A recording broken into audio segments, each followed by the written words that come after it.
On irait au café Pouchkine boire un chocolat. Mais vous y croyez vraiment?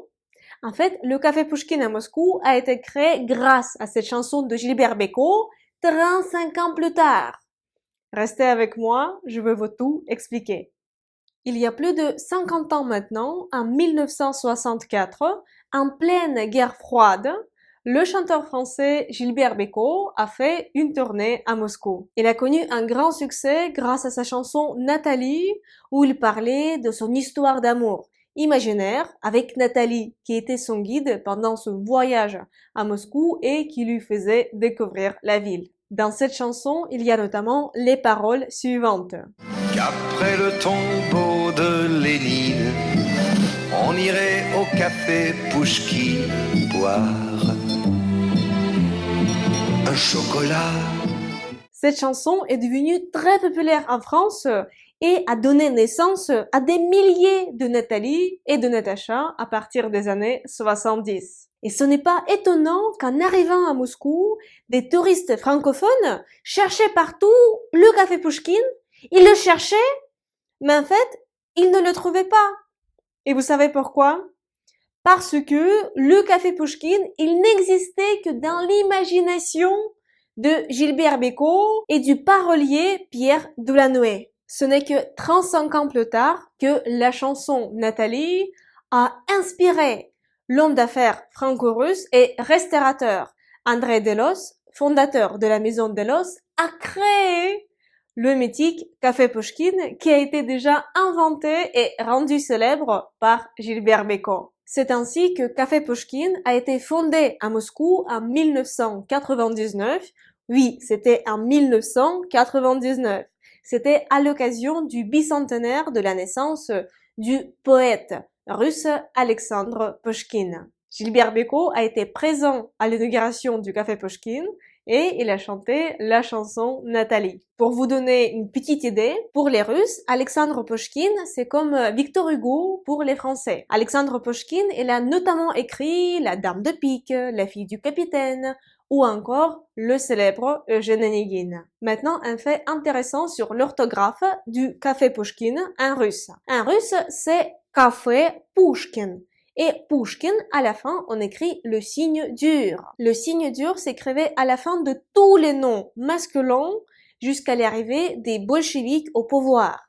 Après, quand les bolcheviks, ils ont renversé le pouvoir tsariste et ils sont venus au pouvoir, ils ont mis en place une réforme d'orthographe.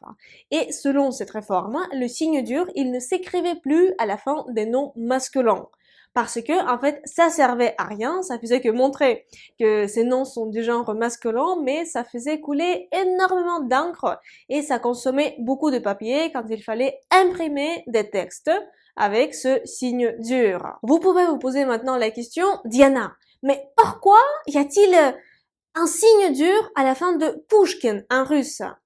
Ça, c'est un renvoi à l'époque tsariste parce que à l'époque des tsars, on écrivait toujours le signe dur. Et maintenant, de nos jours, quand on voit un orthographe avec le signe dur à la fin, dans la plupart des cas, ce sera un renvoi à l'époque tsariste. Le café Pouchkine est situé boulevard Tverskoï à Moscou et cet endroit n'a pas été choisi par hasard. Le boulevard Tverskoï était le centre de la vie sociale de la haute société russe de Moscou au XVIIe et au XVIIIe siècle. Le boulevard Tverskoï et ses alentours ont joué en plus un grand rôle dans la vie d'Alexandre Pouchkine. Déjà, Alexandre Pouchkine adorait s'y promener. C'est pas loin de cet endroit que Pouchkine avait rencontré sa future épouse, Natalia Goncharova. Au début du boulevard Tverskoï se trouve l'église où ils se sont ensuite mariés. Au bout du boulevard est située la place Pouchkine avec sa statue. Cette statue de Pouchkine, c'est notamment un repère et un lieu de rencontre. Et par exemple, si vous devez rencontrer quelqu'un pas loin de la place Pouchkine, vous pouvez donner rendez-vous devant la statue de Pouchkine. Sur le boulevard Tverskoï, on trouve également le théâtre Pouchkine de Moscou. Parlons maintenant de l'histoire de l'immeuble qui abrite le café Pouchkine à Moscou. Il s'agit d'un hôtel particulier construit dans les années 80 du XVIIIe siècle. Ce bâtiment a été construit par des architectes italiens dans le style baroque, inspiré du style moscovite. Au milieu du 19e siècle, le nouveau propriétaire de cet hôtel particulier, qui était un Allemand, en fait, il n'avait plus d'argent et il était obligé à ouvrir une pharmacie. Et cette pharmacie se trouvait dans cet hôtel particulier. Au rez-de-chaussée, il y avait une pharmacie et au premier étage, il y avait une bibliothèque. D'ailleurs, même de nos jours, dans le café Pouchkine, il y a toujours ces anciens livres de cette ancienne bibliothèque du 19e siècle. Alors, au rez-de-chaussée, il y avait une pharmacie. Et quand des clients venaient dans cette pharmacie, ils pouvaient prendre au rez-de-chaussée des cafés, des thés, des tisanes, des chocolats chauds pendant qu'ils attendaient la préparation de leurs médicaments. De nos jours, le café Pouchkine est aussi situé sur 2 étages et dispose de 3 salles. Une pharmacie, une bibliothèque, une mezzanine ainsi qu'une terrasse d'été. Les étages sont reliés par de vieux escaliers en bois. Le riche décor de boiseries de style du baroque est inspiré des splendeurs de la Russie impériale, des tsars de Russie et de la noblesse russe. C'est vraiment fabuleux à l'intérieur. Je pense que l'équipe a réussi à recréer cette ambiance du 18e et du 19e siècle. En plus, des serveurs et des serveuses portent des habits de l'époque. Des musiciens y jouent de la musique. Quand on y entre, on a vraiment l'impression de se retrouver au 18e ou au 19e siècle. C'est vraiment splendide.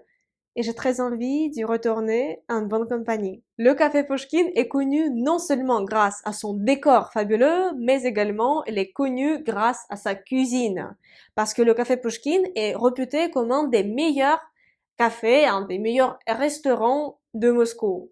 On y trouve des plats de la cuisine traditionnelle française et russe. Oui, il y en a 2 cuisines, des plats de la cuisine française et des plats de la cuisine russe traditionnelle du 18e, du 19e siècle. Voici quelques plats russes qu'on peut y trouver. Borщ russe, pirochki, caviar, saumon, vodka, côtelette pojarski, pâtisserie millefeuille, qui est appelée en Russie Napoléon.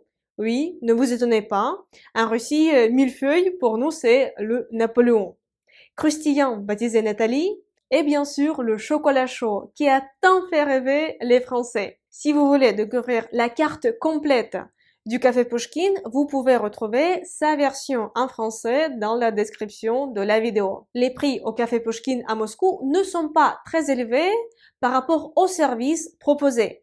Par exemple, pour un dîner, il faut compter entre 50 et 70 euros par personne sans boisson. Je vous conseille vraiment de visiter le café Pouchkine à Moscou parce que c'est fabuleux. Si vous venez pour un petit déjeuner ou un déjeuner, pas besoin de faire de réservation. Par contre, si vous venez pour un dîner, c'est mieux de réserver. C'est possible de réserver en ligne sur le site du café Pouchkine. Je vais ajouter le lien du site du café Pouchkine à Moscou dans la description de cette vidéo.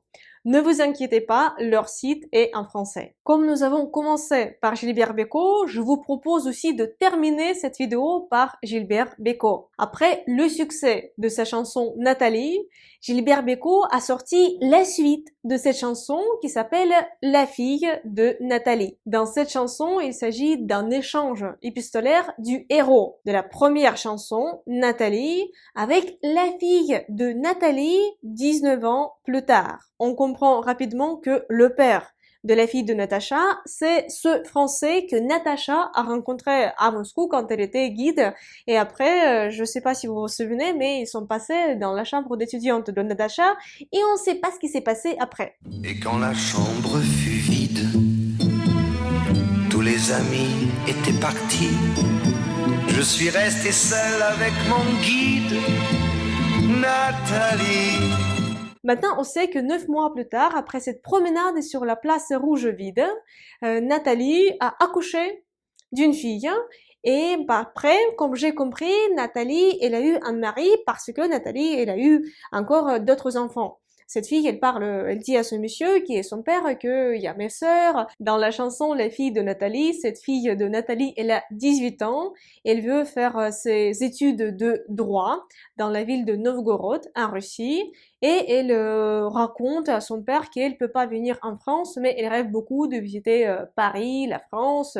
Mais elle ne peut pas le faire à cause de visa, parce qu'elle ne peut pas obtenir un visa pour sortir du pays. En fait, à l'Union soviétique, des soviétiques simples, des gens mortels, ils pouvaient pas quitter le pays. C'était la galère pour partir à l'étranger et c'était presque impossible. Maintenant, on peut trouver le fameux café Pouchkine non seulement dans la chanson de Gilbert Bécaud et à Moscou, mais également à Paris. Dites-moi s'il vous plaît dans les commentaires, est-ce que vous avez déjà visité le café Pouchkine à Moscou, à Paris? Est-ce que vous connaissiez l'histoire du café Pouchkine et de la chanson de Gilbert Bécaud? Écrivez-le, s'il vous plaît, dans les commentaires de cette vidéo. Merci beaucoup d'avoir regardé cette vidéo, j'espère qu'elle vous a plu. Si c'est le cas, mettez s'il vous plaît un petit pouce en l'air. C'est très important pour moi et c'est encore plus important pour les algorithmes de YouTube pour qu'ils affichent régulièrement mes vidéos. Mettez s'il vous plaît ce petit pouce en l'air, merci beaucoup. Abonnez-vous à ma chaîne et suivez-moi sur mes d'autres réseaux sociaux. Parce que je publie tous les jours du contenu sur la Russie ou sur la langue russe. J'espère vous retrouver très bientôt dans une prochaine vidéo sur ma chaîne YouTube.